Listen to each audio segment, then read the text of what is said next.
আমার নাম হাবিবুর রহমান।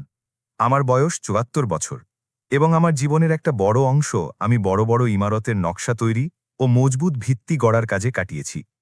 কিন্তু এই গল্পটি সেই দিনের, যেদিন আমি নিজের ঘরেই ভালোবাসার ভিত্তি উপড়ে ফেলে ধ্বংসের বুলডোজার চালানোর সিদ্ধান্ত নিয়েছিলাম।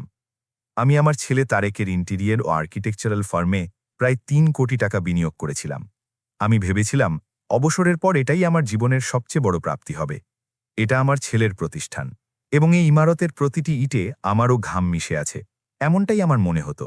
কিন্তু যেদিন আমি জানতে পারলাম যে ফার্মটির আনুষ্ঠানিক উদ্বোধন হয়ে গেছে এবং আমাকে একটিবারের জন্যও জানানো হয়নি, সেদিন ভেতর থেকে আমার নিজের অস্তিত্বটাই যেন ধসে পড়ল। সেদিন দরজায় কড়া নাড়ার আগে পর্যন্ত আমি নিজেকে পৃথিবীর সবচেয়ে সফল ও সুখী বাবা মনে করছিলাম, আর দরজা খোলার পর নিজেকে কেবল একজন বোকা অর্থদাতা বলে মনে হলো। বন্ধুরা, গল্পে এগিয়ে যাওয়ার আগে আপনাদের কাছে একটি ছোট্ট অনুরোধ আছে। আপনারা যদি এরকম জীবনের গল্প শুনে থাকেন এবং আপনাদের হৃদয়ে একটুও নাড়া দেয়, তাহলে চ্যানেলটি অবশ্যই সাবস্ক্রাইব করবেন এবং কমেন্টে লিখবেন যে আপনারা বাংলাদেশের কোন জেলা থেকে এই গল্পটি শুনছেন। আমার এই কথাগুলো কতদূর পৌঁছাচ্ছে তা জানতে পারলে আমার খুব ভালো লাগবে। এবার আবার সেই দরজার কাছে ফিরে যাই, যেখান থেকে এই ঝড়ের শুরু হয়েছিল। আমি ঢাকার বনানীতে ওদের নতুন অ্যাপার্টমেন্টের বাইরে দাঁড়িয়েছিলাম। এক হাতে ছিল মিষ্টির প্যাকেট, আর অন্য হাতে আমার যৌবনের পুরনো ড্রাফটিং কম্পাস ও একটি ফ্রেমে বাঁধানো প্রিন্ট। ওই প্রিন্টটির পেছনে আমার অনেক আবেগ জড়িয়েছিল। তারেকের ছোটবেলায় আমার টেবিলের উপর বসে আঁকা হিজিবিজি একটি নকশা, যার নিচে আমি লিখে দিয়েছিলাম তারেক অ্যাসোসিয়েটস, আমাদের স্বপ্নের ইমারত। সেই ফ্রেমটি ওর নতুন অফিসের কাঁচের দেয়ালে ঝুলবে, এমন দৃশ্য আমি চোখের সামনে দেখতে পাচ্ছিলাম। দরজা খুলল এবং আমার পুত্রবধূ নাদিয়া সামনে দাঁড়িয়েছিল। পরনে দামি ডিজাইনার শাড়ি, হাতে লেটেস্ট মডেলের স্মার্টফোন, যেন কোনো জাদুর কাঠির মতো ধরে রেখেছে। তার চোখ প্রথমে মিষ্টির প্যাকেটে পড়ল, তারপর ফ্রেমটিতে, আর তার চেহারায় এক অদ্ভুত বিরক্তির ছায়া ফুটে উঠল। না ছিল কোনো সম্মান, না কোনো আপন ভাব, যেন সামনে কোনো চাঁদা চাইতে আসা বিরক্তিকর আগন্তুক দাঁড়িয়ে আছে। কি ব্যাপার বাবা? সে ভেতরে আসার সৌজন্যটুকুও দেখালো না, শুধু এমনভাবে তাকালো যেন আমার এখানে আসাটা তার রুটিনের বাইরে এক অনাকাঙ্ক্ষিত ঘটনা। তারেক কি বাসায় আছে? আমি হাসি মুখে জিজ্ঞেস করলাম, আমার বুকের ভেতরের উচ্ছ্বাস লুকিয়ে রেখে। আমি মনে মনে ঠিক করেছিলাম যে ফার্ম উদ্বোধনের আগে দেখা করে একটু দিক নির্দেশনা দেব এবং এই পুরনো প্রিন্টটি দিয়ে চমকে দেব। উদ্বোধন কথাটি ভাবতেই তার মুখে এক মুহূর্তের জন্য কাঠিন্য দেখা দিল, কিন্তু সে সঙ্গে সঙ্গেই নিজেকে সামলে নিয়ে বলল, বাবা, অফিসের উদ্বোধন তো হয়ে গেছে, গত শুক্রবার। যেন আমার পায়ের নিচ থেকে মাটি সরে গেল। কি? আমি জিজ্ঞেস করলাম। আমার মনে হলো আমার শ্রবণ শক্তি হয়তো প্রতারণা করছে। কবে? গত শুক্রবার, সে খুব নির্বিকারভাবে বলল। খুব ছোটখাটো একটা মিলাদ আর ফিতে কাটা ছিল, শুধুমাত্র একদম হাই প্রোফাইল ক্লায়েন্ট আর কর্পোরেট বন্ধুরা। তার মুখ থেকে হাই প্রোফাইল ক্লায়েন্ট কথাটি শুনে আমার হাতে থাকা ফ্রেমটি হঠাৎ করে কয়েক টন ভারী মনে হতে লাগল। তাহলে আমি কি? নিজের জীবনের সব সঞ্চয় তুলে দেওয়া মানুষটা তোমাদের মতে ডাকার যোগ্য কেউ নয়? সে একটা দীর্ঘশ্বাস নিয়ে দরজার হাতল ধরে বলল, বাবা, পারিবারিক সম্পর্ক আর প্রফেশনাল জগৎ আলাদা বিষয়। এটা আমাদের কর্পোরেট ইমেজ, আমাদের ভবিষ্যৎ। আপনি ফান্ডিং করেছেন, আমরা আপনার কাছে ঋণী, কিন্তু ব্যবসার প্রতিটি সিদ্ধান্তে আপনার প্রাচীন ধ্যানধারণা চাপিয়ে দেওয়াটা জরুরি নয়। এটা মডার্ন বিজনেস। আমি অপমান গিলে নিয়ে জিজ্ঞেস করলাম, আমি আমার জীবনের সব সঞ্চয় ঢেলে দেওয়ার পরও কি আমার একটা ফোন পাওয়ার অধিকার অবশিষ্ট নেই? সে এবার অত্যন্ত রুক্ষ গলায় বলল, আপনি তারেককে মূলধন দিয়েছেন, তার মানে এই নয় যে আপনি সবসময় আমাদের স্পেসে নাক গলাবেন, সব বিষয়ে খবরদারি করবেন। এই ফার্ম তারেকের ভিশন, আপনার কোনো রিটায়ারমেন্ট প্রজেক্ট নয়। ভেতরে ড্রয়িং রুমটা দেখা যাচ্ছিল। সোফার ওপর অনেকগুলো দামি গিফট বক্স, নামি দামি ব্র্যান্ডের প্যাকেজিং দূর থেকেও চেনা যাচ্ছিল। আমার মনে পড়ে গেল যে মাত্র ১৫ দিন আগেই আমি ইন্টেরিয়রের কাজের জন্য শেষ কিস্তির টাকাটা পাঠিয়েছিলাম। তাহলে উদ্বোধন হয়ে গেল, আর আমাকে একটা মেসেজ দেওয়াটাও তোমরা প্রয়োজন মনে করলে না? আমি কাপা গলায় জিজ্ঞেস করলাম। আমরা ভেবেছিলাম কাজ কিছুটা গুছিয়ে নিয়ে আপনাকে একদিন লাঞ্চে ইনভাইট করে সব দেখাব। সে এক বিন্দুও অনুশোচনা ছাড়াই বলল, আপাতত আপনি প্লিজ বাসায় যান। তারেক খুব প্রেসারে আছে, সাইটে গেছে। এখন আপনার ইমোশনাল কথাবার্তা শুনে ও ফোকাস হারাতে পারবে না। আমি পকেট থেকে মোবাইল বের করলাম এবং ওখানেই দাঁড়িয়ে তারেককে কল করলাম। বেশ কয়েকবার রিং হওয়ার পর সে ফোন ধরল। পেছন থেকে কনস্ট্রাকশন সাইটের কোলাহল, ড্রিল মেশিনের আওয়াজ ভেসে আসছিল। হ্যালো বাবা, একটু জলদি বলো, আমি একদমই সময় দিতে পারছি না এখন, সে বিরক্তিমাখা স্বরে বলল। তোর স্ত্রী বলছে তোদের ফার্মের উদ্বোধন গত শুক্রবারেই হয়ে গেছে। আমি বললাম, এটা কি কোনো পরিহাস? ফোনের ওপাশে ড্রিল মেশিনের আওয়াজ জ্বলতেই থাকল, কিন্তু তারেকের দিক থেকে কয়েক সেকেন্ড নীরবতা। তারপর সে নিচু স্বরে বলল, হ্যাঁ বাবা, আসলে ক্লায়েন্টদের প্রেশার ছিল, তাই আমরা আমি ভেবেছিলাম আপনাকে পরে ফ্রি হয়ে। আমি মাঝপথেই তাকে থামিয়ে দিয়ে বললাম, আমি তোকে 3 কোটি টাকা দিয়েছি বাবা, শুধু এই জন্যে যাতে তুই তোর নিজের পায়ের তলায় মাটি পাস, আর সেই মাটির প্রথম ইট গাঁথার দিনেই আমি থাকলাম না। বাবা, এখন আমি একটা ইম্পর্টেন্ট মিটিংয়ে ঢুকছি, প্লিজ আমরা এসব নিয়ে পরে কথা বলবো। সে তড়িঘড়ি করে বলল এবং লাইন কেটে দিল। সংযোগ বিচ্ছিন্ন হওয়ার আওয়াজটা আমার মস্তিষ্কে হাতুড়ির মতো আঘাত করতে থাকল। আমার পা কাঁপছিল। আমি সারা জীবন বড় বড় বিল্ডিংয়ের নকশা পাশ করিয়েছি, অসাধু কন্ট্রাক্টরদের বাতিল করেছি, নীতির সাথে কখনো আপোষ করিনি। আর আজ আমি নিজের ছেলের দরজায় দাঁড়িয়েছিলাম, যেন একজন বাতিল হয়ে যাওয়া পুরনো নকশা। এখন আপনি গেলেই ভালো হয় বাবা, নাদিয়া বলল। তার কণ্ঠস্বর এখন স্পষ্টভাবেই তাচ্ছিল্যে ভরা। আপাতত আপনার সাথে কথা বলার মতো সময় আমাদের নেই, এটা আমাদের প্রাইভেট লাইফ। এই লাইফ, আমি ধীর কিন্তু দৃঢ় স্বরে বললাম, সেই ফান্ডের ওপর দাঁড়িয়ে আছে যা আমি দিয়েছি, অফিসটাও। তা সত্ত্বেও আমার কোনো জায়গা নেই। আপনি তো চেক দিয়ে খালাস, সে কাঁধ ঝাঁকিয়ে বলল। তার মানে এই নয় যে আপনি আমাদের রিমোট কন্ট্রোল হয়ে যাবেন। আমার দীর্ঘদিনের একটা অভ্যাস ছিল, যেখানেই যেতাম পকেটে একটা ছোট ভয়েস রেকর্ডার রাখতাম। সাইট পরিদর্শনের সময় কন্ট্রাক্টরদের কথা রেকর্ড করা আমার পুরনো অভ্যাস। কখন কোন কথা প্রমাণের কাজে লাগে তা তো বলা যায় না। আমি পকেটের ভেতর হাত ঢুকিয়ে বোতামটা টিপে দিলাম। তুমি কি বুঝতে পারছো তুমি কার সাথে কথা বলছো? আমি নিজেকে সামলানোর চেষ্টা করে বললাম, আমি বুঝতে পারছি যে একজন সাবেক সরকারি কর্মকর্তা তার ছেলের ওপর অধিকার ফলাতে এসেছেন। যে ভেবেছিল সে ছেলের বস, কিন্তু আসলে সে বেরোলো শুধুই একজন ফাইন্যান্সার। সে দরজা বন্ধ করার জন্য হাত বাড়াল। ঠিক সেই মুহূর্তে আমার চোখ তার পেছনে রাখা শো পিসের টেবিলের ওপর পড়ে থাকা তার আইপ্যাডের স্ক্রিনের দিকে গেল। স্ক্রিনটা লক করা ছিল না। সে যেমন দরজাটা টানল, অমনি স্ক্রিনটা আনলক হয়ে গেল। মাত্র 2-3 সেকেন্ডের জন্য, কিন্তু আমার মতো তীক্ষ্ণ দৃষ্টির মানুষের জন্য সেই সময়টুকুই যথেষ্ট ছিল। একটি নোটিফিকেশন পপ আপ হল। কালো পটভূমিতে লাল অক্ষর, crypto trade pro, margin call. Your account is in a loss of ₹4,50,000 BDT. Please add funds. 4,50,000 টাকার লোকসান কভার করার সতর্কবার্তা। আর এই সব কিছু আমি আমার চশমার ফাঁক দিয়ে একদম স্পষ্ট দেখতে পাচ্ছিলাম। সশব্দে দরজাটা মুখের ওপর বন্ধ হয়ে গেল। আমি বাইরে লিফটের সামনে দাঁড়িয়ে রইলাম। এক হাতে মিষ্টির প্যাকেট, অন্য হাতে সেই পুরনো ব্লুপ্রিন্ট। কয়েক মিনিট আগে পর্যন্ত আমার মনে হচ্ছিল যে আমার সবচেয়ে বড় দুঃখ হল তারা আমাকে উদ্বোধনে ডাকেনি। কিন্তু এখন হঠাৎ আমার দীর্ঘদিনের অভিজ্ঞতা জানান দিল যে আসল ফাটলটা অন্য জায়গায়, টাকার, মিথ্যার, আর এমন এক সর্বনাশা নেশার যা এক ক্লিকে লাখ লাখ টাকা গিলে খাচ্ছে। আমি ধীরে ধীরে লিফটে নেমে রাস্তায় এলাম, একটা রিক্সা ডাকলাম, এবং সারা রাস্তায় শুধু ঢাকার ট্রাফিকের আওয়াজ আর আমার নিজের দীর্ঘশ্বাসের শব্দ ছিল। বাড়িটা বড্ড ফাঁকা লাগছিল।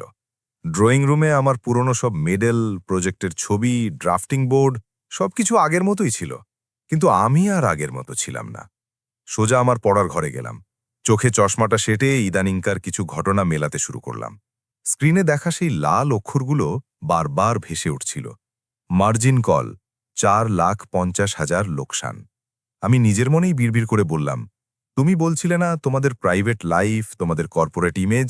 বেশ, এবার দেখি এই ফাসাদের পেছনে আসল ভিত্তি কতটা নড়বড়ে। পরের 3 দিন আমি ঘর থেকে বেরোলাম না। ল্যাপটপ খুলে তাদের ফার্মের ফেসবুক পেজ আর ওয়েবসাইট ঘাঁটতে লাগলাম। ইনস্টাগ্রামে নাদিয়ার প্রোফাইলে গেলাম। প্রতিটি ছবিতে একই বিলাসবহুল জীবন, Dubai trip, designer bag, 5 star হোটেলে brunch, smart investing, crypto queen, আমি আমার ভাগ্য নিজেই গড়ি, এরকম সব চটকদার ক্যাপশন। আমি স্ক্রিনে তার অহংকারী হাসি দেখছিলাম আর মনে মনে ভাবছিলাম, ভাগ্য কার, ঘাম কার, আর এই সর্বনাশা ঝুঁকিটাই বা কার? রাত ১টার সময় তার একটা ট্রেডিংয়ের গ্রাফের পোস্টে চোখ আটকে গেল। মনে প্রশ্ন জাগতে লাগল, এই লোকসানের টাকা সে কোত্থেকে আনছে? পরের দিন বিকেলে ওর ফোন এলো। বাবা, সেদিনের মিসআন্ডারস্ট্যান্ডিংয়ের জন্য আমি সরি। ওর কণ্ঠে একটা মেকি নরম ভাব ছিল, যা এখন আমার কাছে মরচে পড়া লোহার মতো খসখসে মনে হচ্ছিল। আমি খুব প্রেশারের মধ্যে ছিলাম, তাই আপনার সাথে একটু খারাপ বিহেভ করে ফেলেছি। আমি টু শব্দটিও করলাম না। কয়েক সেকেন্ড নীরবতা বিরাজ করল। তারপর সে ধীরে ধীরে আসল মতলবটা বলতে শুরু করল। দেখুন, আমাদের সাইটের একটা বড় চালান আটকে গেছে। ইম্পোর্টেড মার্বেল ছাড়া ক্লায়েন্ট কাজ অ্যাকসেপ্ট করছে না। লেবার পেমেন্টও ডিউ হয়ে আছে। আপনি যদি আর একটা ফান্ড রিলিজ করেন, মাত্র ৩০ লাখ, তাহলে আমাদের প্রজেক্টটা হ্যান্ডওভার হয়ে যাবে। আমি তিক্ত হাসলাম। ৩০ লাখ? আমি বললাম, তার মানে আমি ফিতা কাটার অনুষ্ঠানে যাওয়ার যোগ্য নই, কিন্তু ব্ল্যাঙ্ক চেকের মতো ব্যবহার করার যোগ্য ঠিকই আছি। তার নরম গলা হঠাৎ সাপের মতো ফোঁস করে উঠল। বাবা, ইমোশনাল ড্রামা করবেন না। আপনি ফান্ডিং করেছেন। ফার্ম দেউলিয়া হলে আপনার টাকাও জিরো হয়ে যাবে। দিন শেষে লসটা তো আপনারই হবে। ফান্ডিং? আমি ধীরে ধীরে শব্দটা উচ্চারণ করলাম। কি অদ্ভুত ফান্ডিং এটা! না আছে কোনো লিগ্যাল ডিড, না এমওইউ, না কোনো বোর্ড মেম্বারশিপ। শুধু একজন বোকা বৃদ্ধ বাবা আর এক টুকরো অন্ধ বিশ্বাস। সে খট করে ফোন কেটে দিল। আমি কিছুক্ষণ মোবাইলটার দিকে তাকিয়ে বসে রইলাম। তারপর ধীরে ধীরে ল্যাপটপে জয়েন্ট স্টক কোম্পানির পোর্টাল খুললাম। আমি ফার্মটির নাম দিলাম তারেক অ্যান্ড অ্যাসোসিয়েটস লিমিটেড। আর কয়েক মিনিটের মধ্যেই সব তথ্য স্ক্রিনে ভেসে উঠল। রেজিস্ট্রেশনের তারিখ, ডিরেক্টরদের নাম, শেয়ার হোল্ডিং। বোর্ড অফ ডিরেক্টরসের তালিকায় মাত্র দুটো নাম ছিল, তারেক রহমান আর নাদিয়া রহমান। তার নিচে স্পষ্টভাবে লেখা ছিল অন্যান্য শেয়ার হোল্ডার। কেউ নেই। আমি স্ক্রিনটা বারবার দেখলাম। হয়তো কোথাও আমার নামটা অ্যাডভাইজার হিসেবেও রয়ে গেছে, কিন্তু না, কোথাও হাবিবুর রহমান নামটা ছিল না। আমার জীবনের সব সঞ্চয় ৩ কোটি টাকা ছিল, কিন্তু কর্পোরেট আইনের চোখে আমি কেবল একজন দাতা ছিলাম, যে ছেলেকে ভালোবেসে টাকাগুলো দিয়ে দিয়েছিল। আমি আলমারি থেকে আমার পুরনো ব্যাংক স্টেটমেন্টগুলো বের করলাম। শেষ কয়েকটা ট্রানজ্যাকশনে লেখা ছিল Tarique Rahman, personal account, amount ৩ crore. আমি তো কোম্পানির অ্যাকাউন্টে টাকা পাঠাইনি, সরাসরি ছেলের অ্যাকাউন্টে পাঠিয়েছিলাম। অর্থাৎ আইনের ভাষায় সেটা ছিল স্রেফ উপহার বা গিফট। বিনিয়োগ নয়, পার্টনারশিপ নয়, আর যেখানে ডিরেক্টরশিপে আমার নাম থাকার কথা ছিল, সেখানে কেবল একটা বড় শূন্যস্থান। আমার চুয়াল শক্ত হয়ে গেল, কিন্তু এবার রাগের কারণে নয়, এক অদ্ভুত হিমশীতল জেদের কারণে। সারা জীবন তুমি অন্যের ইমারতে ত্রুটি ধরেছ হাবিবুর, আর তোমার নিজের ঘরেই চলতে থাকা পুকুর চুরি তুমি দেখতে পেলে না? আমি মোবাইলটা তুললাম এবং ক্যানাডায় থাকা আমার মেয়ে নওশিনকে মেসেজ করলাম। তোর আশঙ্কায় সত্যি হল, নাদিয়া আমাকে শুধু ফান্ডিং মেশিন হিসেবে ব্যবহার করছিল। এখন আমার তোর আইনি পরামর্শ চাই, কোনো আপস করার জন্য নয়, বরং এই জালিয়াতির ভিত্তি ধসিয়ে দেওয়ার জন্য। কয়েক সেকেন্ডের মধ্যেই ওর উত্তর এলো, বাবা, যা কিছু করার আছে আমরা লিগালি করব, কিন্তু মনে রেখো, একটা ইমারত ভাঙলে তার ধ্বংসস্তূপ কিন্তু নিজের গায়েও পড়ে। প্রতিশোধ আর সংশোধন এক জিনিস নয়। আমি জানালার কাছে নিজের প্রতিবিম্বটা দেখছিলাম। কপালের বলিরেখা, সাদা চুল, আর সেই মানুষটা যে নিজেকে সবসময় নিয়ম আর নীতির পাহারাদার বলে দাবি করত, সে এখন ধ্বংসের দিকে প্রথম পা ফেলতে যাচ্ছিল। আর আমার ধারণাও ছিল না যে এই পা ফেলাটা আমাকে কত বড় মানসিক যন্ত্রণার দিকে নিয়ে যাবে। এখান থেকেই আসল গল্প শুরু হয়। নওশিন পরদিন রাতেই ক্যানাডা থেকে ঢাকা চলে এলো। আমি ওকে এত তাড়াহুড়ো করতে মানা করেছিলাম। বলেছিলাম, অফিস থেকে ছুটি নিস না, আমি লয়ারের সাথে কথা বলেছি। কিন্তু সে শান্ত গলায় বলল, বাবা, আপনি একা একা ফাইলের স্তূপে বসে সবসময় সঠিক সিদ্ধান্ত নিতে পারবেন না। কখনো কখনো নিজের রক্তের কাউকেও পাশে লাগে। রাতে আমরা দুজনে ডাইনিং টেবিলে বসেছিলাম। আমার সামনে কোনো খাবারের প্লেট ছিল না, বরং ব্যাংক স্টেটমেন্ট, প্রিন্ট আউট আর ল্যাপটপ ছিল। নওশিন চশমা পরে আমার ট্রানজ্যাকশন হিস্ট্রি দেখছিল। এই দেখুন, সে লাল কলম দিয়ে দাগ কেটে বলল, আপনি এক এক করে টাকা তারেকের ব্যক্তিগত অ্যাকাউন্টে পাঠিয়েছেন, কোম্পানির অ্যাকাউন্টে নয়। তাই আইনি ভাষায় এটা একটা গিফট বাবা, কোনো ইনভেস্টমেন্ট নয়। আমি একটা দীর্ঘশ্বাস নিলাম। আমি ভেবেছিলাম ও তো আমারই রক্ত, স্ট্যাম্প পেপারের কি দরকার। আমি নিচু স্বরে বললাম, এটাই তো আমাদের সমাজের সবচেয়ে বড় ভুল, তাই না? নওশিন বলল, আমরা আবেগের বশে রক্তের সম্পর্কের কাছে টাকা তুলে দিই, আর পরে সেই রক্তের সাথেই সম্পর্ক বিষাক্ত হয়ে যায়। আপনি সারা জীবন ক্লায়েন্টদের সাথে 100 পাতার কন্ট্রাক্ট সাইন করেছেন, কিন্তু নিজের বেলায় একটা সাদা কাগজেও সই করালেন না। ওর কথাগুলো তীরের মতো বিঁধলেও তা ছিল নিখাদ সত্য। তাহলে এখন? আমি জিজ্ঞেস করলাম। কোম্পানি আইনের চোখে আমার কি কোনো ভিত্তিই নেই? একেবারেই নেই তাও নয়, সে একটু ভেবে বলল। যদি আমরা প্রমাণ করতে পারি যে এই টাকাগুলো লোন হিসাবে দেওয়া হয়েছিল, কেবল উপহার ছিল না, তাহলে মানি রিকভারি স্যুট করা যাবে। কিন্তু সেটা বছরের পর বছর চলবে, কোর্টের চক্কর কাটতে হবে, আর তারেক আপনার চিরশত্রু হয়ে যাবে। আমি টেবিলে হাত পাতলাম। আমি তারেকের সাথে কোর্টে লড়তে চাই না। আমি শুধু এটুকু চাই যেন সে বুঝতে পারে যে তার পায়ের তলার মাটি কে কাটছে, আর আমার সাথেই বা কি জঘন্য প্রতারণা হয়েছে। নওশীন আলতো করে আমার হাত ধরে বলল, তাহলে আমাদের আগে পুরো ফাটলটা দেখতে হবে বাবা। আপাতত আমাদের হাতে কেবল একটা ট্রেডিং অ্যাপের স্ক্রিনশটের স্মৃতি আছে। আমাদের পুরো স্ট্রাকচারাল ফল্টটা বের করতে হবে। ফাঁকি, জালিয়াতি, ক্রিপ্টোর নেশা সবকিছুর একটা স্পষ্ট প্রমাণ। পরের কয়েকদিনে আমরা দুজনে মিলে একটা নিখুঁত তদন্তের ব্লুপ্রিন্ট তৈরি করলাম। সবার আগে ব্যাংক স্টেটমেন্ট। নওশীন আমার অ্যাকাউন্ট থেকে গত 1 বছরের সমস্ত ট্রান্সফারের হিসেব বের করল। তারপর সে প্রতিটি অ্যামাউন্ট এক্সেল শিটে বুলল এবং পাশের কলমে তারেকের ফার্মের প্রজেক্টের বাজার দর, মেটেরিয়াল কস্ট, অফিসের ইন্টিরিয়াল খরচ লিখল। কয়েকটা লাইন দেখে সে নিজেই আতকে উঠল। এই দেখুন, সে ল্যাপটপটা আমার দিকে ঘুরিয়ে দিল। আপনি জানুয়ারিতে 1 কোটি পাঠিয়েছেন, মার্চে 1.5 কোটি, কিন্তু এই সময় তাদের বড় কোনো প্রজেক্টের কাজই ধরেনি। আর যে সাপ্লায়ারদের পেমেন্ট করার কথা, তাদের অ্যাকাউন্টে সরাসরি কোনো পেমেন্ট নেই। বেশিরভাগ টাকাই পার্সোনাল উইথড্রল বা বেনামি অ্যাকাউন্টে ট্রান্সফার। আমি স্ক্রিনে ক্রিপ্টো এক্সচেঞ্জের কিছু সন্দেহজনক লোকাল পেমেন্ট গেটওয়ের নাম দেখলাম এবং স্তব্ধ হয়ে গেলাম। অজান্তেই আমার চোয়াল শক্ত হয়ে গেল। আর এটা দেখুন, নওশীন নাদিয়ার ইনস্টাগ্রাম আর ফেসবুকের টাইমলাইন আমার সামনে তুলে ধরল। যেদিন আপনার অ্যাকাউন্ট থেকে বড় বড় অঙ্কের টাকা ট্রান্সফার হয়েছে, ঠিক সেই দিনগুলোতেই ওর এই পোস্টগুলো দেওয়া। নতুন আইফোন, রিসর্টে উইকেন্ড, প্রাইভেট পার্টি। শুধু লোকেশন বদলানো, কিন্তু জিনিসটা একই। আমি আমার প্রফিট এনজয় করছি। আর আমার ঘামের টাকা? আমি তিক্ত হেসে বললাম, সে জুয়ার বোর্ডে অড়াচ্ছে। আমরা দুজন গভীর রাত পর্যন্ত এই ডেটাগুলো মেলাতে লাগলাম। এটা তো আর কোনো থ্রিলার মুভি ছিল না যে ব্যাকগ্রাউন্ডে সাসপেন্স মিউজিক বাজবে। তৃতীয় দিন আমরা ঠিক করলাম, এবার দূর থেকে অনুমান করা বন্ধ করে সরাসরি ফিল্ডে নামতে হবে। বাবা, আপনি ওদের একটা সাইটে যান, নওশীন বলল। একজন সাধারণ ভিজিটর হিসেবে একা যান।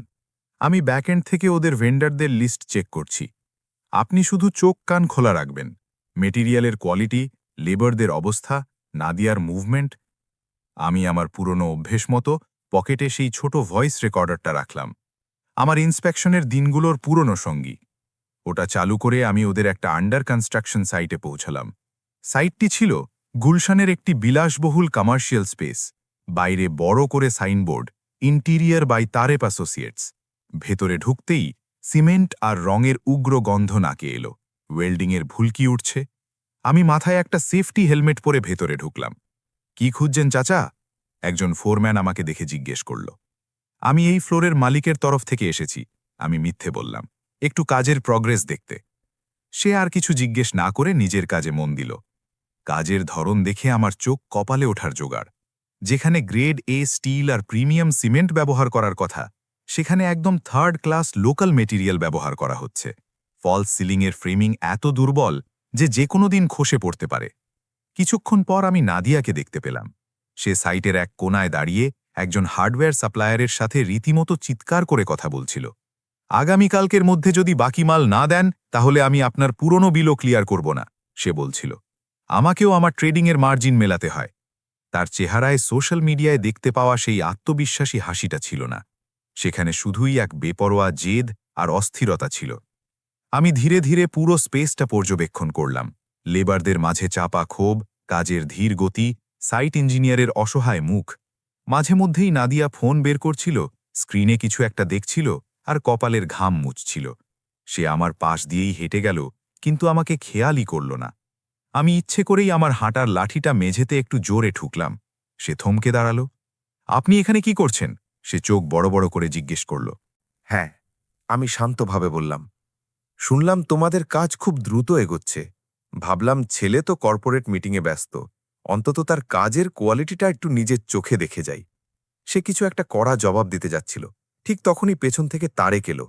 পরনে ধুলোমাখা শার্ট, মুখে ক্লান্তি, চোখে বিনিদ্র রাতের ছাপ। বাবা, সে বেশ অপ্রস্তুত হয়ে বলল, আপনি সাইটে আসবেন সেটা তো বলেননি। না, তুইও তো জানাসনি যে তোদের অফিসের উদ্বোধন হয়ে গেছে। আমি পুরনো আঘাতটা মনে করিয়ে দিয়ে বললাম। সে অপরাধীর মতো চোখ নিচু করে ফেলল। কাজে খুব প্রেশার বাবা, সে বিড়বিড় করল। ক্লায়েন্ট, সাপ্লায়ার, লেবার সব মিলিয়ে আমি পাগল হয়ে যাচ্ছি। আমি শুধু টাইম লাইনে প্রজেক্টটা ডেলিভারি দেওয়ার চেষ্টা করছি। কার খরচে? কোয়ালিটির সাথে আপোষ করে আমি সরাসরি জিজ্ঞেস করলাম। সে চুপ হয়ে গেল। তখনই নাদিয়া সাইট ইঞ্জিনিয়ারকে ডাকল এবং তাকে দিয়ে আমাকে বোঝানোর চেষ্টা করল যে সবকিছু ঠিক আছে। কিছুক্ষণ পরই ইঞ্জিনিয়ার আমার কাছে এলো এবং নিচু স্বরে বলল, স্যার, আপনি এখানে বেশিক্ষণ থাকবেন না। ম্যাডাম বলেছেন আজ খুব ডাস্ট উঠছে, আপনার শ্বাসকষ্ট হতে পারে। আমি মাথা নাড়লাম। সবকিছু দেখে নিয়ে সাইট থেকে বেরিয়ে এলাম। বের হওয়ার সময় সাইট অফিসের জানালার ফাঁক দিয়ে আমার চোখ আবার নাদিয়ার দিকে গেল। সে ল্যাপটপ খুলে বসে আছে এবং স্ক্রিনে সেই লাল সবুজ ক্যান্ডেলস্টিক গ্রাফ ওঠানামা করছে।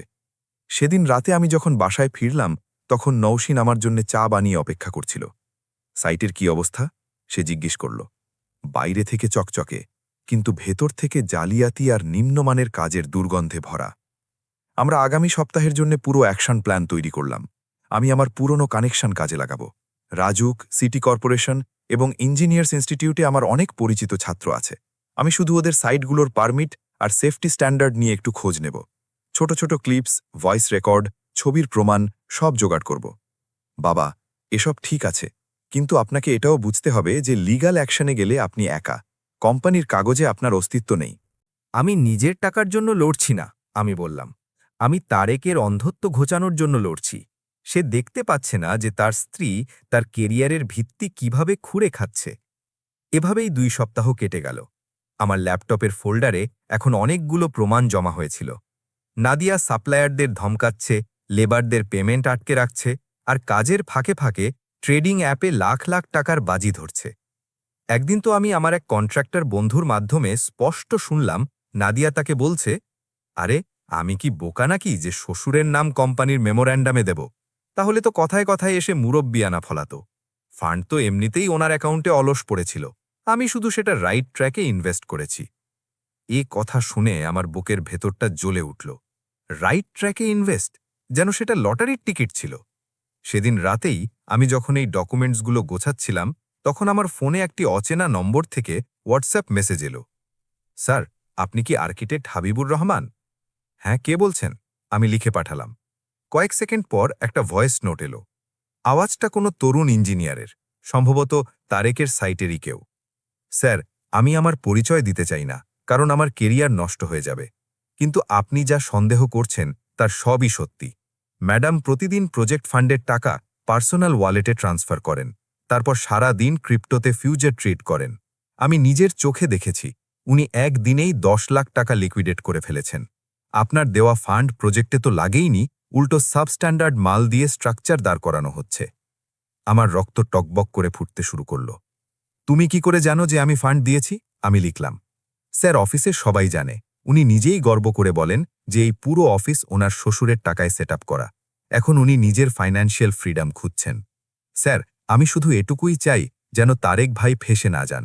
ভাই মানুষ হিসেবে খুব ভালো, কিন্তু ম্যাডামের কথায় অন্ধ। আমি ইজি চেয়ারে হেলান দিয়ে চোখ বন্ধ করলাম। আমার হাতে সত্যের সমস্ত ব্লুপ্রিন্ট ছিল, কিন্তু সেই সত্যের ইমারতটা বড্ড নড়বড়ে ছিল। কিছুক্ষণ পরই ওই একই নম্বর থেকে 2-3টি ছবি আর একটি ছোট ভিডিও এলো।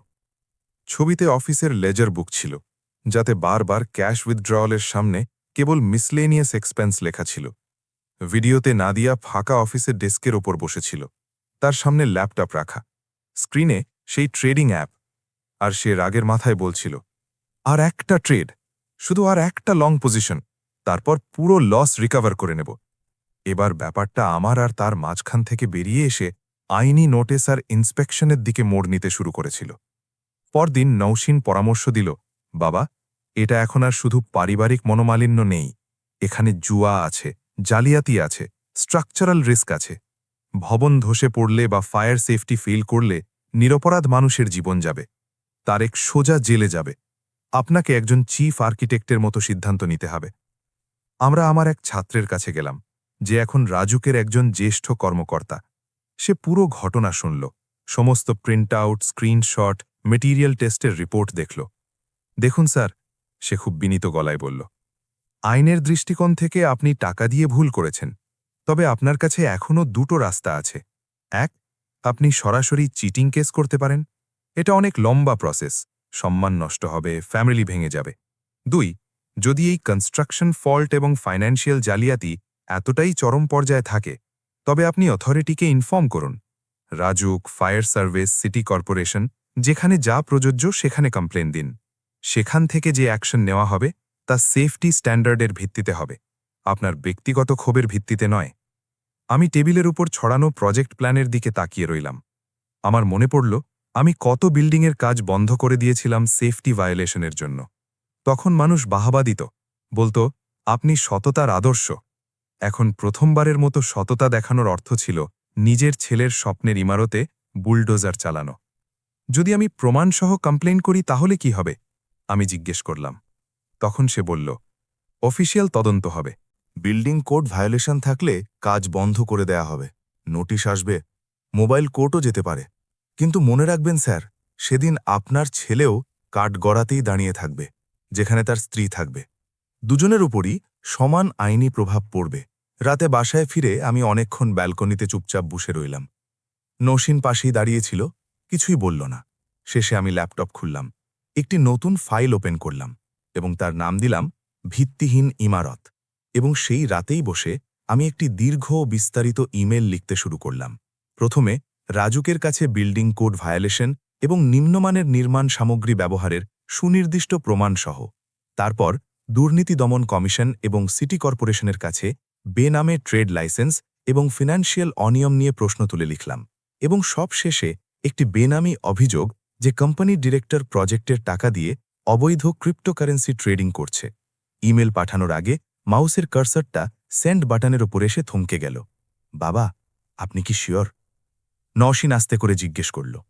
না, আমি সততার সাথে বললাম, কিন্তু আমি যদি আজ এই নড়বড়ে পিলারটা না ভাঙি, তাহলে কাল এই বিল্ডিং ধসে পড়ে অনেক নিরীহ মানুষকে মারবে, আর তারেক সারা জীবনের জন্য ক্রিমিনাল হয়ে যাবে। আমি চোখ বন্ধ করে সেন্ড বোতামটি টিপে দিলাম। কয়েকদিন কিছুই ঘটল না। আমি আমার পুরনো বইপত্র, ড্রাফটিং শিট আর খবরের কাগজের মধ্যেই নিজেকে ডুবিয়ে রাখলাম, যেন ভূমিকম্পের আগের থমথমে আবহাওয়া। তারপর একদিন সকালে তারেকের মেসেজ এলো, বাবা, আজ আপনি দয়া করে আমাদের কোনো সাইটে বা অফিসে যাবেন না। রাজুক থেকে একটা সারপ্রাইজ ইন্সপেকশন টিম আসছে। আমি খুব বিপদে আছি। আমি ছোট একটি উত্তর লিখলাম, আমি যাব না, আমার যাওয়ার প্রয়োজন ফুরিয়েছে।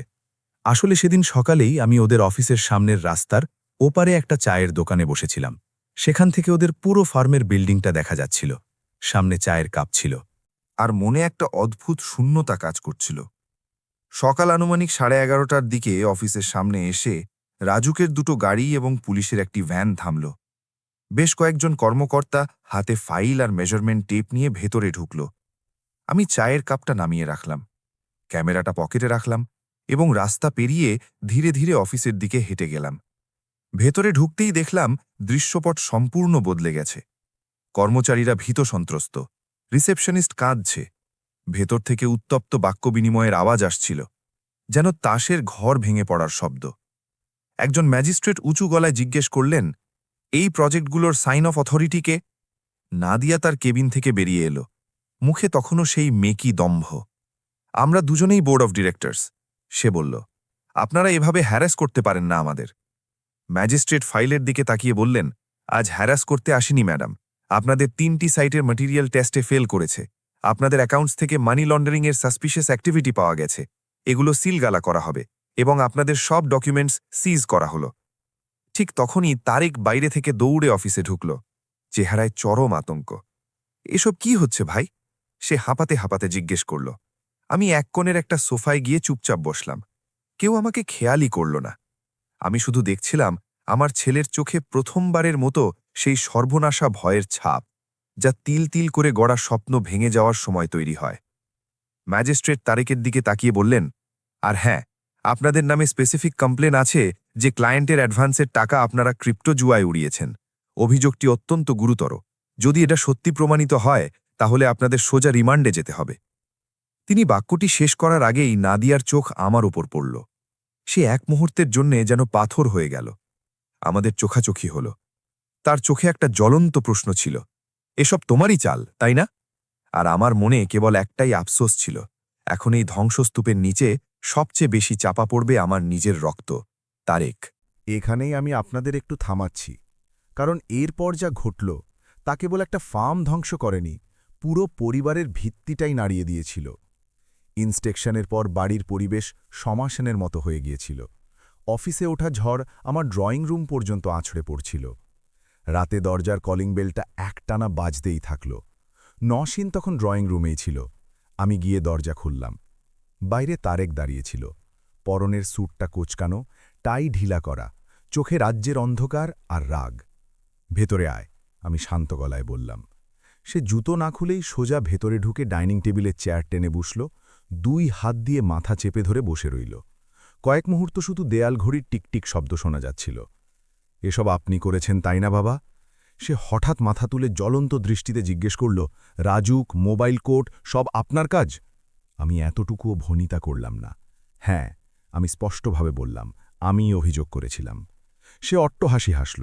সে হাসিতে কোনো আনন্দ ছিল না, তা ছিল তীব্র হতাশা আর ক্ষোভের বহিঃপ্রকাশ। ব্রাভো! সে টেবিল চাঁপড়ে বলল, লোকে বাবা ছেলে মিলে সাম্রাজ্য দাঁড় করায়, আর আপনি, চিফ আর্কিটেক্ট হাবিবুর রহমান, নিজের ছেলের কেরিয়ারের ওপর নিজেই বুলডোজার চালিয়ে দিলেন। কি মহান সততার উদাহরণ! এই কেরিয়ারের ভিত্তি আগেই উইপোকা খেয়ে ফেলেছিল। আমি অবিচলিত কণ্ঠে বললাম, যেদিন তুই 3 কোটি টাকা নেওয়ার পরও আমাকে একটা সাধারণ শেয়ার হোল্ডার হিসেবেও মানিসনি, যেদিন তোর বউ আমার পেনশনের টাকায় জুয়া খেলছিল, যেদিন আমি জয়েন্ট স্টকের সাইটে তোর নাম দেখেছিলাম কিন্তু আমার নাম ছিল না। আপনি বুঝতেই পারছেন না, সে প্রায় চিৎকার করে উঠল। এটা আমার লাইফ, আমার ফেস ভ্যালিউ, আমার মার্কেটের রেপুটেশন। কিছু হলে পুলিশ আমাকে ধরবে, আপনাকে নয়। আর আপনি পুরো সিস্টেমকে আমার পেছনে লেলিয়ে দিলেন। তার প্রতিটি কথায় সত্য ছিল, আর সেটাই আমার বুকে তীরের মতো বিঁধছিল। আমি সিস্টেমকে তোর পেছনে লেলাইনি, আমি ধীর গলায় বললাম। আমি সিস্টেমকে তোর ওই জালিয়াতির ইমারতটা ভাঙতে পাঠিয়েছি। তুই যদি সৎ থাকতিস, মেটেরিয়ালে চুরি না করতিস, তাহলে পৃথিবীর কোনো ম্যাজিস্ট্রেট তোর একটা ইঁটও খসাতে পারত না। সে উঠে দাঁড়াল। আপনার মনে হয় আমি সব চুরি করেছি? সে চরম তিক্ততার সাথে বলল।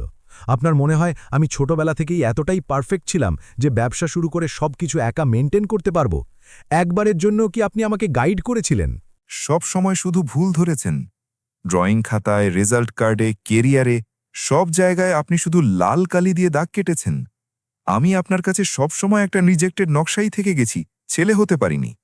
এই কথাগুলো আমার বুকে হাতুড়ির মতো আঘাত করল। আমি তারেককে কখনো এত ক্ষোভ নিয়ে কথা বলতে শুনিনি। সে আরও বলল, আমি যদি এতটাই অপদার্থ হয়ে থাকি তবে ওই 3 কোটি টাকা কেন দিলেন? নিজের অপরাধবোধ কমানোর জন্য, নাকি দুনিয়াকে দেখানোর জন্য যে আমি আমার অপদার্থ ছেলেকে কিভাবে ফান্ডিং করে উদ্ধার করেছি? Stop it. ঠিক তখনই নৌসীন মাঝখানে এসে দাঁড়াল, যে এতক্ষণ সবকিছু শুনছিল। ভাইয়া, বাবা যে ফান্ডিংয়ের প্রসেসে ভুল করেছেন তা আমরা মানছি, কিন্তু তুই যা করছিস সেটা কি রাইট? মানুষের জীবনের ঝুঁকি নিয়ে 2 নম্বর মাল দিয়ে বিল্ডিং বানানো, ক্লায়েন্টের টাকা ক্রিপ্টোতে ওড়ানো, এসব কার ব্রেন চাইল্ড? তারেক বোনের দিকে তাকাল, চোখে তীব্র অভিমান আর জ্বালা দুটোই ছিল। তুই চুপ থাক, সে বলল। তুই তো সবসময় বাবার পারফেক্ট প্রজেক্ট, ব্রিলিয়েন্ট মেয়ে, যার হাতে সব লিগ্যাল কাগজ থাকে, আর আমি সবসময় ওই বাতিল হয়ে যাওয়া ব্লুপ্রিন্ট হয়েই রইলাম। তারেক, আমি শেষবারের মতো বোঝানোর চেষ্টা করলাম। শান্ত হয়ে বস।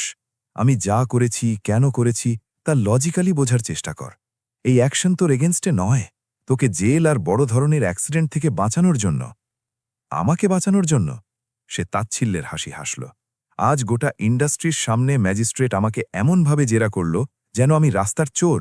আমার ক্লায়েন্টরা অ্যাডভান্স ক্যান্সেল করছে, আমার ভেন্ডাররা মাল দেওয়া বন্ধ করে দিয়েছে। আমার মান সম্মানের কি হবে? সেটাকেও কি আপনি ওই নীতিবাক্যের বইয়ে লিখে ছাপিয়ে দেবেন? এই কথা বলে সে আর এক মুহূর্তও দাঁড়াল না, বাইরে বেরিয়ে গেল। সশব্দে দরজাটা টেনে বন্ধ করে দিল। ঘরে কয়েক মুহূর্ত কবরের মতো নীরবতা বিরাজ করল। তারপর নৌসীন আস্তে করে বলল, বাবা, ও যা কিছু বলছিল তা পুরোপুরি ভুল ছিল না। আমি সোফায় ধপ করে বসে পড়লাম। আমি জানি। আমি ফিসফিস করে বললাম, হয়তো আমি বাবার চেয়ে একজন ইন্সপেক্টরই বেশি হয়েছিলাম। সেদিন রাতে আমার দু চোখের পাতা এক হলো না। পুরনো ড্রয়িংয়ের খাতাগুলো বের করে দেখতে বসলাম। তারেকের ছোটবেলার আঁকিবুকি, তার প্রথম আর্ট কম্পিটিশন, প্রথম লেগো ব্লক দিয়ে বানানো বাড়ি। প্রত্যেকটি কাজের পেছন থেকে আমার কড়া নির্দেশনা স্মৃতি ভেসে আসছিল। এটা সোজা হয়নি, ওটা বাঁকা হয়েছে, ব্যালেন্স ঠিক রাখো। প্রথমবারের মতো অনুভব করলাম যে হয়তো আমি ওকে কখনো নিজের মতো করে ভুল করতে দিইনি। হয়তো যখন ও নিজের পার্টনার বেছে নিয়েছিল, নিজের ব্যবসা বেছে নিয়েছিল, তখন আমি ওকে ভরসা না করে কেবল দূর থেকে জ্যাজ করেছি। কিন্তু আমার এই ব্যর্থতার অর্থ এটা ছিল না যে নাদিয়া যা করছিল তা ঠিক ছিল। কয়েকদিনের মধ্যে রাজুক আর সিটির নোটিশের কপি সব জায়গায় চলে গেল। ফার্মের উপর বড় অঙ্কের জরিমানা আর লাইসেন্স বাতিলের খড়গ নেমে এলো। কিছু প্রজেক্ট সিলগালা করে দেওয়া হলো। আর্কিটেক্ট কমিউনিটিতে আর সোশ্যাল মিডিয়ায় ধীরে ধীরে আলোচনা শুরু হলো যে তারেপের ফার্ম ফ্রড করেছে। একদিন সকালে আমি খবরের কাগজ হাতে নিলাম। প্রথম পাতার নিচের দিকে একটা কলামে লেখা ছিল, নামিদামি ইন্টেরিয়ার ফার্মের জালিয়াতি, রাজুকের অভিযান ও সিলগালা। নামটা সংক্ষেপে লেখা ছিল, কিন্তু আমার কাছে সেটা যেন এক তীব্র চাবুকের বাড়ির মতো ছিল। আমি আমার ক্ষোভ আর হতাশাকে একটা রূপ দেওয়ার সিদ্ধান্ত নিলাম। আমি দেশের একটা নামকরা দৈনিকে একটা কলাম লিখলাম। শিরোনাম দিলাম, আধুনিক উচ্চাকাঙ্ক্ষার ধসে পড়া ভিত্তি। সেখানে আমি নাম না করে এই নতুন প্রজন্মের ফাঁকিবাজি, রাতারাতি বড়লোক হওয়ার নেশা আর শর্টকাট নিয়ে তীব্র সমালোচনা করলাম। লেখাটা মুহূর্তের মধ্যে ভাইরাল হয়ে গেল। আমার ছাত্ররা, সহকর্মীরা সবাই শেয়ার করতে লাগল। সবাই বুঝতে পারল আমি কার কথা বলছি। এরপর আমার কাছে সেই অচেনা নম্বর থেকে আবারও ফোন এলো, যে আগে হোয়াটসঅ্যাপে মেসেজ করত। স্যার, আমি ওই সাইট ইঞ্জিনিয়ার বলছি। ওপাশ থেকে আওয়াজ এলো, আমি এখন আর ভাইয়ার সাথে কাজ করি না। ফার্মের সবাই চাকরি ছেড়ে দিয়েছে। আমরা একটা সাধারণ রেস্তোরাঁয় দেখা করার সিদ্ধান্ত নিলাম। ছেলেটার বয়স আনুমানিক 25-26 হবে। চোখে মুখে রাজ্যের ক্লান্তি, কিন্তু কথাই স্পষ্টতা। এটা কি? আমি তার হাতে থাকা একটা ডায়েরি দেখিয়ে জিজ্ঞেস করলাম। শ্যাডো অ্যাকাউন্ট বুক স্যার, সে বলল। ম্যাডাম বলতেন সবকিছু মেইন লেজারে ওঠাতে হবে না, এটা আলাদা করে রাখো। এর মধ্যে যে সি লেখা আছে সেটা ম্যাডামের ক্রিপ্টো অ্যাকাউন্টের জন্য। ক্লায়েন্টের অ্যাডভান্স থেকে কত টাকা ম্যাটেরিয়ালে যায়, কত টাকা জুয়ায় যায়, সব কিছু এতে আছে। আমি পাতা উল্টালাম। তারিখ, টাকার অঙ্ক, ছোট ছোট নোটস। আজ 5 লাখ বাইন্যান্সে, আজ 10 লাখ লিকুইডেট, কাল সাপ্লায়ারকে ঘোরাতে হবে। প্রতিটা লাইন আমার দম বন্ধ করে দিচ্ছিল। তুমি তো এগুলো আমাকে আগেই দেখাতে পারতে, আমি ধীর গলায় বললাম। ভয় লাগতো স্যার, সে চোখ নামিয়ে বলল। তারেক ভাই খুব ভালো মানুষ, আমাদের সাথে বন্ধুর মতো মিশতেন। কিন্তু ম্যাডাম, উনি কাউকে মানুষ বলেই গণ্য করতেন না। সবাইকে বলতেন, এসব আমার শ্বশুরের রিটায়ারমেন্ট ফান্ডে হয়েছে, এটা আমার লিগ্যাল রাইট, আমি যেমন খুশি তেমন ওড়াবো। আমি ডায়েরিটা বন্ধ করলাম। এবার আমার কাছে পুরোপুরি সত্য ছিল, নিখাত কালিতে লেখা। সেদিন রাতে আমি নওশিনের সাথে বসে চূড়ান্ত সিদ্ধান্ত নিয়ে আলোচনা করছিলাম। বাবা, নওশিন বলল, আপনি এই ডায়েরিটা সরাসরি অ্যান্টি কারাপশন বা কোর্টে সাবমিট করতে পারেন। এটা একটা নিরেট ফ্রড কেস হবে, বিশ্বাসভঙ্গ, জালিয়াতি, জুয়া, সব কিছু। আর তারপর? আমি জিজ্ঞেস করলাম। তারেক হাতে হাত করা পড়বে, নাকি ও যাকে বিয়ে করেছে সেই মেয়েটা? সে যেমনই হোক। আমার বংশের কেউ যদি এমন কলঙ্ক নিয়ে বড় হয়, তাহলে তাদের কি হবে? আমি জানালার বাইরে ঢাকার নিয়ন আলোগুলোর দিকে তাকালাম। এত আলোর মাঝেও আমি কেবল ঘুটঘুটে অন্ধকার দেখতে পাচ্ছিলাম। আমার কোনো পুলিশ কেস বা কোর্ট কাচারি চাই না, আমি আস্তে করে বললাম। আমি চেয়েছিলাম সমাজ আর ওকে একটা শিক্ষা দিতে। আমি আমার আর্টিকেলের মাধ্যমে সেই কাজটা করেছি। আমার আর কোনো আইনি প্রতিশোধ চাই না। নওশিন আমার দিকে এক দৃষ্টে তাকিয়ে রইল। কিন্তু বাবা, আপনি তো আর্টিকেল লিখে ভাইয়ার ক্যারিয়ার পুরোপুরি শেষ করে দিয়েছেন। হতে দে, আমি তিক্তভাবে বলেছিলাম সেদিন। এমনিতেও আমরা সবাই ভেতর থেকে আগেই ভেঙে পড়েছি। অন্তত বাইরের সবাই জানুক যে শর্টকাট আর জালিয়াতির পরিণতি কি হয়। কিন্তু সেই শিক্ষা দেওয়ার মাসুল যে এত ভারী হবে, তা আমি বুঝতে পারিনি। পরবর্তী বেশ কয়েকটা মাস আমার কাছে যেন এক নীরব দুঃস্বপ্নের মতো কাটল। ফার্ম দেউলিয়া হয়ে গেল। সাপ্লায়ারদের পাওনা মেটাতে তারেককে তার গাড়ি আর ফ্ল্যাট বেচে দিতে হল। একদিন শুনলাম নাদিয়া তাকে ডিভোর্স নোটিশ পাঠিয়ে বাবার বাড়ি চলে গেছে। যাওয়ার সময় বলে গেছে, যে ফ্যামিলির বাবা নিজের ছেলের কেরিয়ার ধ্বংস করে পেপারে আর্টিকেল লেখে, সেই ফ্যামিলিতে আমি থাকব না। সময় কাটতে লাগল। একের পর এক ফার্মের পুরনো কন্ট্রাক্টররা আমার সাথে যোগাযোগ করতে শুরু করল। সবাই একটাই কথা বলতো, তারেক স্যার পুরোপুরি পথে বসে গেছেন সাহেব। উনি ভালো মানুষ ছিলেন, কিন্তু নিজের বউ আর লোভের মাঝে ফেঁসে গিয়েছিলেন। একদিন সন্ধ্যায় আমি হাতির ঝিলের একটা নির্জন বেঞ্চে বসেছিলাম। লেকের কালো পানির দিকে তাকিয়ে আমার মনটা বড্ড ভারী লাগছিল। হঠাৎ দূরে একটা চায়ের টং দোকানের পাশে আমার চোখ আটকে গেল। সেখানে একটা আধভাঙা টিনের শেডের মতো জায়গা, সম্ভবত কোনো পুরনো কনস্ট্রাকশন সাইটের পরিত্যক্ত লেবার শেড। ভেতর থেকে টিমটিম করে একটা বাল্ব জ্বলছিল। একটু ভালো করে দেখার পর আমি শেডের বাইরে রাখা একটা ভাঙা ড্রাফটিং বোর্ড চিনতে পারলাম। এটা সেই বোর্ডটাই যেটা আমি তারেককে ওর আর্কিটেকচার পড়ার প্রথম দিন উপহার দিয়েছিলাম। আজ সেই বোর্ডটা একটা বস্তির মতো শেডের বাইরে পড়ে আছে। আমি চাওয়ালাকে জিজ্ঞেস করলাম, ওই শেডটায় কে থাকে? সে বলল, হ্যাঁ সাহেব, অনেক দিন ধরে একজন ভদ্রলোক থাকে, সারা দিন বসে বসে কি যেন আঁকে। আমার শ্বাস আটকে গেল। আমি চশমাটা ঠিক করে আরও মন দিয়ে দেখলাম। শেডের দরজা খুলল এবং একটি রুগ্ন মানুষ বাইরে বেরিয়ে এলো। দাড়ি গোফ বড়, চুল উস্কো খুস্কো, চোখের নিচে গভীর কালি। সেই একই চেহারা যা আমি আমার বুকে আগলে বড় করেছিলাম, তারেক। কয়েক সেকেন্ডের জন্য আমার পা যেন পাথরের মতো জমে গেল। তারপর আমি রাস্তা পেরিয়ে ধীরে ধীরে ওর কাছে গেলাম। সে আমাকে দেখে থমকে দাঁড়াল। আমরা দুজনেই কোনো কথা না বলে একে অপরের দিকে তাকিয়ে রইলাম। ওর শার্টের কলার ময়লা, প্যান্টে ধুলোর আস্তরণ। শেষমেশ সে নিজেই নীরবতা ভাঙল। এলেন চিফ আর্কিটেক্ট সাহেব? সে হালকা হেসে বলল, কিন্তু সেই হাসিতে কোনো প্রাণ ছিল না। নতুন আর্টিকেলের জন্য মেটেরিয়াল চাই নাকি? জালিয়াতির পর এক দেউলিয়া ছেলের লাইফস্টাইল। আমি সরাসরি জিজ্ঞেস করলাম, কেমন আছিস তুই? সে কাঁধ ঝাঁকাল, বেঁচে আছি। আমি শুধু এটুকু জানতাম যে শর্টকাট নিলে বিল্ডিং ভাঙে, লাইফ না।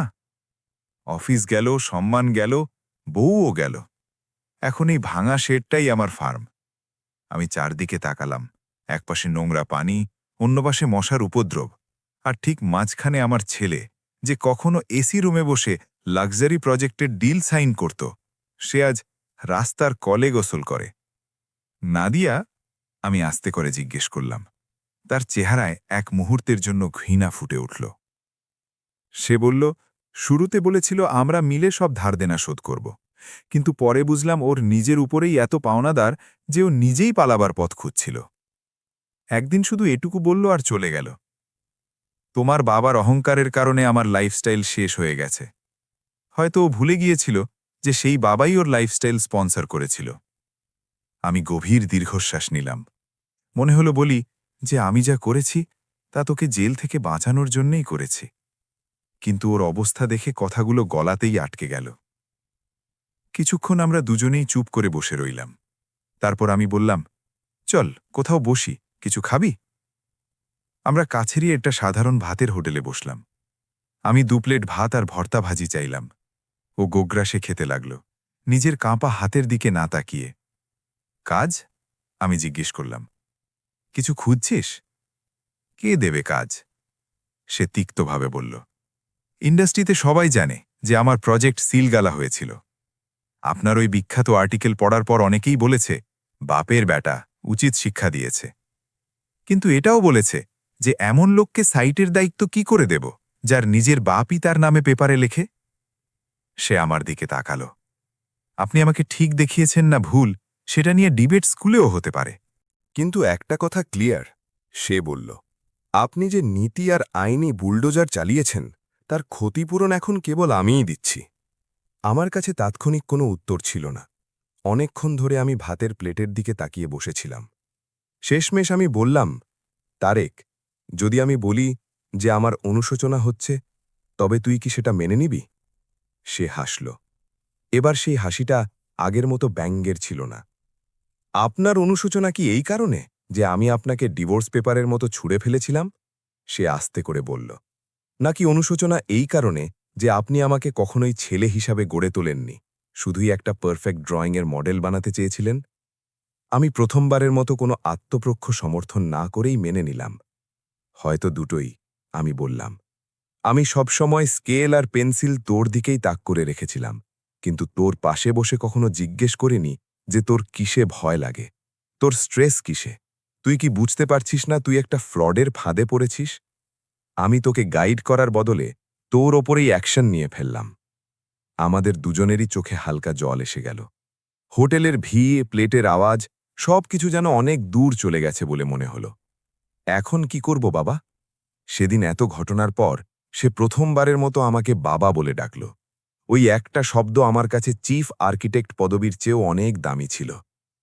আমি ধীর গলায় বললাম, যদি তুই সত্যি আবার নিজের পায়ে দাঁড়াতে চাস এবং এবার আমরা দুজন মিলে মাথা আর মন দিয়ে কাজ করতে প্রস্তুত থাকি, তাহলে হয়তো এই ডিজাইনটা এখানেই বাতিল হয়ে যাবে না। এটা একটা নতুন ফাউন্ডেশন হতে পারে। সে প্রশ্ন ভরা দৃষ্টিতে তাকালো। কিসের ফাউন্ডেশন? আমি পকেট থেকে একটা নোটবুক বের করলাম, যেখানে গত কয়েক সপ্তাহ ধরে আমি কিছু প্ল্যান লিখেছিলাম। আবার লাক্সারি ফার্ম খুলিস না, আমি বললাম। তোর উচ্চাকাঙ্ক্ষা অনেক বড় ছিল, আর পতনটাও ঠিক ততটাই ভয়াবহ হয়েছে। আমরা একদম জিরো থেকে শুরু করব, একটা ছোট কনসালটেন্সি ডেস্ক। কোনো চাকচিক্য নেই, কোনো গ্লাস ফিটিংস অফিস নেই, শুধু ভালো ডিজাইন, সৎ এস্টিমেট আর হালাল রোজগার। সে জিজ্ঞেস করল, আপনি আবার ফান্ডিং করবেন?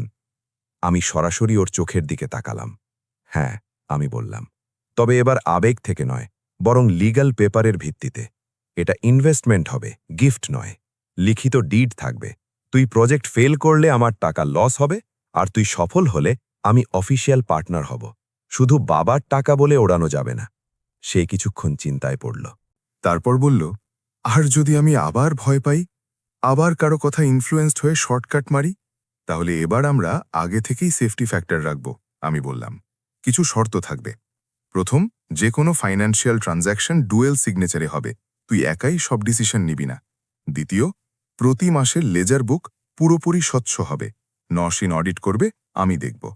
তৃতীয়, যে কোনো ক্লায়েন্ট বা সাপ্লায়ারের সাথে সব ডিলিং লিখিত হবে, শুধু আমার মুখের কথার দাম আছে এর ওপর কনস্ট্রাকশন চলবে না। তারেক ধীরে ধীরে মাথা নাড়ল। অনেকদিন পর প্রথমবারের মতো ওর চোখে একটুখানি বেঁচে থাকার আশা দেখা গেল। আর আপনার ভেতরের সেই কাঠিন্য? সে হঠাৎ জিজ্ঞেস করল। যা আপনি আর্টিকেল লিখে আর নোটিশ পাঠিয়ে বের করেছিলেন, সেটা কি এখন শেষ হয়ে গেছে? আমি হেসে বললাম, প্রতিশোধ এক বুলডোজারের মতো বাবা। ভাঙতে খুব জোর লাগে, কিন্তু পরে শুধুই ধুলো আর ইট পাথর অবশিষ্ট থাকে। ওই বুলডোজারের নিচে আমি তোকেও ফেলেছি, নিজের শান্তিকেও ফেলেছি।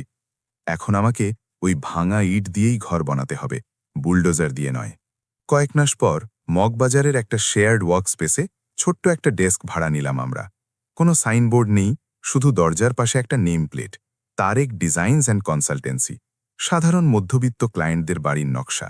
কোনো ঝলমলে প্রেজেন্টেশন নেই, কোনো ভুয়ো প্রতিশ্রুতি নেই, শুধু পারফেক্ট মেজারমেন্ট, সৎ মেটেরিয়াল লিস্ট আর সঠিক বাজেট। ক্লায়েন্টদের রেফারেন্স ধীরে ধীরে বাড়তে লাগল। প্রথম রিভিউ এলো, ওনাদের এস্টিমেট একদম রিয়ালিস্টিক। দ্বিতীয়, আর্কিটেক্ট নিজে সাইটে দাঁড়িয়ে কাজ বুঝে নেন, খুব ভালো লাগে। রোজ সন্ধ্যায় কিছুক্ষণ আমিও ওখানে যেতাম, পাশের একটা চেয়ারে বসে ওকে দেখতাম। ও অটোক্যাডে ড্রয়িং করত, হিসাব মেলাত, ক্লায়েন্টদের সাথে বিনয়ের সাথে কথাও বলতো। অনেক সময় পুরনো কোনো কন্ট্রাক্টর এসে বলতো, আরে ভাই, আপনি তো ওই বড় ফার্মের এমডি ছিলেন না, এখন এই শেয়ার ডেস্কে। আমি দূর থেকে ওর চোখের দিকে তাকাতাম। ও কি লজ্জায় গুটিয়ে যাবে নাকি রেগে যাবে? কিন্তু সে শান্তভাবে হেসে বলতো, হ্যাঁ ভাই, ওখানে ভিত্তিটা কাঁচা ছিল তাই ধসে গেছে। এখন যা বানাচ্ছি, শক্ত করে বানাচ্ছি। রাতে আমরা দুজন কখনো ওই ছোট্ট ডেস্কে বসে, আবার কখনো আমার বাড়ির ডাইনিং টেবিলে বসে প্রজেক্ট নিয়ে কথা বলতাম। হিসেবের খাতা সবসময় খোলা থাকত। আমি এখনও নিয়ম নীতির ওপর বাঁচা সেই পুরনো মানুষই ছিলাম। তবে এখন লাল কলমটা পকেটে থাকত, আর কান থাকত খোলা।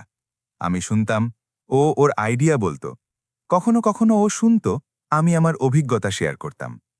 একদিন আমি ওকে জিজ্ঞেস করলাম, আমি যদি ওই কমপ্লেনগুলো না করতাম তাহলে কি হতো? সে চুপ হয়ে গেল। তারপর বলল, হয়তো আমি আজও কোনো বিলাসবহুল অফিসে বসে থাকতাম, বাইরে থেকে স্যুট টাই পরতাম আর ভেতর থেকে লিনের দায়ে ভয়ে কাঁপতাম। হয়তো নাদিয়ার সাথে আরও বড় মানি লন্ডারিংয়ে জড়িয়ে পড়তাম। হয়তো কোনো এক সকালে বিল্ডিং ধসে পড়ত আর শত শত মানুষের মৃত্যুর দায়ে আমাকে হ্যান্ডকাফ পরতে হতো। হয়তো তখন দুর্ঘটনা এতটা বড় হতো যে আপনি নিজের ছেলেই পরিচয় দিতে পারতেন না। সে আমার দিকে তাকালো। আপনি যা করেছেন সেই অ্যাকশনটা নির্মম ছিল, সে বলল, কিন্তু আপনার ইন্টেনশনটা ভুল ছিল না। শুধু আপনার প্রথমে আমাকে ডেকে 2 থাপ্পড় মেরে সোজা করা উচিত ছিল। পেপারে লিখে দুনিয়াকে জানানো উচিত হয়নি।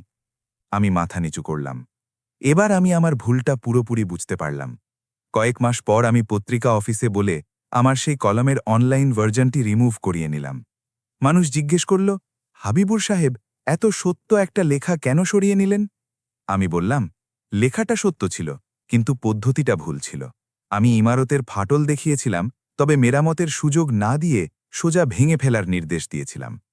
এখন সেই একই গল্প, সেই একই অভিজ্ঞতা আমি মাঝে মধ্যে কোনো আর্কিটেকচারাল সেমিনারে জুনিয়রদের শোনাই। কেবল প্রেজেন্টেশনের নামটা বদলে দিয়েছি। বিনিয়োগ, সম্পর্ক এবং মজবুত ভিত্তি। আর সেমিনারের শেষে আমি সবসময় 3টি কথা বলি। প্রথম কথা হলো, আপনি যদি কাউকে ব্যবসার জন্য ফান্ড দেন, সে আপনার নিজের ছেলেই হোক না কেন, তার লিগ্যাল ডকুমেন্টের মাধ্যমে দিন। ভালোবাসা এবং বিশ্বাস স্ট্যাম্প পেপারের চেয়ে কম নয়, বরং স্ট্যাম্প পেপার ভালোবাসার ভিত্তিটাকে আরও মজবুত করে। দ্বিতীয় কথা, পরিবার এবং ব্যবসা এক করুন, কিন্তু বাউন্ডারি স্পষ্ট রাখুন। নিয়ম তৈরি করুন, জবাবদিহি রাখুন, হিসাব রাখুন। শুধু আমরা তো একই পরিবারের, এই কথা শুনে ব্ল্যাঙ্ক চেকে সই করে দেবেন না। তৃতীয় কথা হল, প্রতিশোধ আর সংশোধন এক নয়। সংশোধনের নতুন করে গড়ার সুযোগ থাকে, প্রতিশোধে থাকে না। আমার আইনি অ্যাকশন আর অহংকার আমার ছেলেকে প্রায় বস্তিতে নামিয়ে এনেছিল, কিন্তু আমার অনুশোচনা আর ক্ষমা ওকে আবার নিজের পায়ে দাঁড়াতে শিখিয়েছে। আজও খুব সকালে যখন আমি অফিসে পৌঁছাই, তখন দূর থেকেই তারেকের কম্পিউটারের স্ক্রিনের আলো দেখতে পাই। ও আমাকে দেখে হাসে আর বলে, বাবা, আজ নতুন ফ্লোর প্ল্যানটা ফাইনাল করতে হবে, ক্লায়েন্টকে পাঠানোর লাগে আপনার কারেকশন চাই। আমি হাসতে হাসতে ওর পাশে গিয়ে বসি। এখন আমাদের মাঝে কোনো সন্দেহ বা ইগোর দেয়াল থাকে না, শুধু সুস্থ আলোচনা থাকে। আর আপনারা যদি এই গল্পটি শুনে থাকেন আর আপনাদের জীবনেও কোথাও এমন কোনো সম্পর্ক থাকে যেখানে টাকা, ইগো আর রাগ একসঙ্গে জড়িয়ে আছে, তবে আমি শুধু এটুকুই বলবো, সময় থাকতে সামনাসামনি কথা বলুন, কাগজে কলমে হিসাব রাখুন, দরকার হলে প্রফেশনাল সাহায্য নিন, কিন্তু রাগের মাথায় নিজের হাতে গড়া ঘর ধসিয়ে দেবেন না। যদি আমার এই গল্প থেকে আপনারা জীবনের কোনো ভিত্তি খুঁজে পান, তবে চ্যানেলটি অবশ্যই সাবস্ক্রাইব করবেন এবং কমেন্টে লিখবেন যে বাংলাদেশের কোন জেলা থেকে আপনারা এই গল্পটি শুনছেন আর এই গল্পের কোন শিক্ষাটি আপনাদের সবচেয়ে বেশি বাস্তব মনে হয়েছে। হয়তো আপনাদের একটা কমেন্ট কারো ভেঙে পড়া জীবনের নতুন করে বাঁচার নকশা তৈরি করে দেবে।